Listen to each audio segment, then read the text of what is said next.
Salt Lake 132 KV GI substation এবং পশ্চিমবঙ্গ রাজ্য বিদ্যুৎ বন্টন সংস্থার এলিটা গার্ডেন ভিস্তা 33 কেভি সাবস্টেশনের শুভ সূচনা করলেন মাননীয় বিদ্যুৎ মন্ত্রী শ্রী অরূপ বিশ্বাস। সল্টলেক 132 কেভি জিআই সাবস্টেশনের বিদ্যুৎ সংবহনের ক্ষমতা 2x50 MVA। এটি নিউ টাউন 132 কেভি এবং সল্টলেক 132 কেভি এআইএস সাবস্টেশনের সঙ্গে যুক্ত। এই সাবস্টেশনটি সল্টলেকের সেক্টর 1, 2, 3 সহ সল্টলেক স্টেডিয়াম সহ মেট্রো রেলের ইস্ট ওয়েস্ট লাইনকে উন্নত মানের বিদ্যুৎ সরবরাহ সুনিশ্চিত করবে।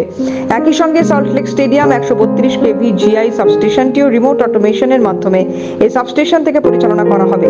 উদ্বোধন প্রসঙ্গে কি বললেন বিদ্যুৎ মন্ত্রী? আমরা 132 কেভি একটি জিআই সাবস্টেশন আর এলিটা গার্ডেনে 33 কেভি সাবস্টেশনের শুভ উদ্বোধন করলাম। এখান থেকেই আমরা দুটো একসঙ্গেই করলাম। আমার মনে হয় যে কতগুলো কথা আমরা বলি, কিন্তু সেগুলোই কাগজে কলমেই থেকে যায়। কিন্তু সত্যি যদি নারী স্বাধীনতার জন্য, নারী বিকাশের জন্য কেউ লড়াই করে থাকেন, তাহলে নিশ্চয়ই আমাদের রাজ্যের মাননীয় মুখ্যমন্ত্রী মমতা বন্দ্যোপাধ্যায়। হয়তো বলবেন কেন? আজকে যদি আমরা তার প্রকল্পগুলো দেখি, তাহলে আজকে মহিলাদের আগে নিয়ে আসার তার যে প্রয়াস, আপনারা সেটা বুঝতে পারবেন। এলিটা গার্ডেন ভিস্টার সাবস্টেশনটির ক্ষমতা 12 MVA। এটি নিউ টাউন অ্যাকশন এরিয়া 3 এর 220 কেভি সাবস্টেশন থেকে বিদ্যুৎ গ্রহণ করে প্রায় 2000 গ্রাহককে বিদ্যুৎ বন্টন করবে। এই সাবস্টেশনটি চালু হওয়ার ফলে রাজারহাট নিউ টাউনের বিস্তীর্ণ এলাকায় আরো সুষ্ঠুভাবে বিদ্যুৎ বন্টন করা যাবে এবং ভবিষ্যতে গ্রাহকদের অতিরিক্ত বিদ্যুৎ চাহিদা সহজে মেটানো সম্ভব হবে। সাবস্টেশনটি নির্মাণে প্রায় 6.5 কোটি টাকা খরচ হয়েছে।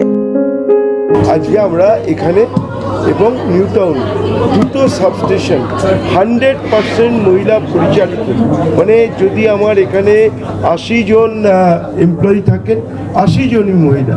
মানে একদম নিরাপত্তা থেকে শুরু করে একদম টপ ইঞ্জিনিয়ারিং পর্যন্ত সবটাই মহিলা পরিচালিত দুটো সাবস্টেশন আজকে উদ্বোধন হলো। এবং আমরা এইটুকু গর্বের সঙ্গে বলতে পারি, এটা ভারতবর্ষে প্রথম। ভারতবর্ষে এর আগে কোথাও কখনো কোনো মহিলা পরিচালিত সাবস্টেশন হয়নি। আজকে মমতা বন্দ্যোপাধ্যায় একটা পথ দেখালেন। আমার দৃঢ় বিশ্বাস আগামী দিনে অন্যান্য রাজ্য এই কাজটা করবে। Shubhadeep Manna report, Calcutta news.